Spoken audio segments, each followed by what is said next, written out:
আগের মতো খাইতে পারো না? তোমার পক্ষে রুচি নাই? আচ্ছা, লোকায় কি বলে?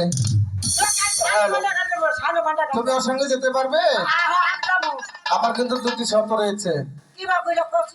প্রথম শর্ত হলো ও যেন বেশি জলে না নামে।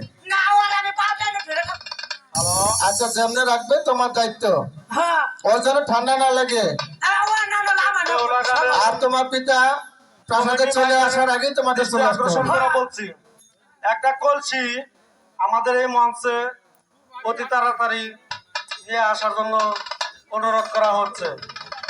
তাহলে তোমরা যাও, আমি তোমাদেরকে বিদায় দিলাম, অবৈধ দান করে দিলাম। ঠিক আছে, আমি যাবো পুকুর ছেড়ে আয়। ঠিক আছে, যাও। আচ্ছা, বিদায়। বিদায়। বাবা রে মা, একটা চর মেরে দাঁত ফেলে দেবো, বেদব জানি হবে কেন। যা, বাবা কি বা করিস? চট করে গিয়ে ফট করে ফিরে আসবি।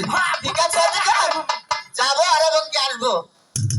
ঠাকুর, পুত্র লক্ষিন্দর গেল সাড়ে বান্ধার কাটে পড়ছি বাইতে, তুমি ওদের প্রতি সহায় থাকো ঠাকুর, তুমি সহায় থেকো।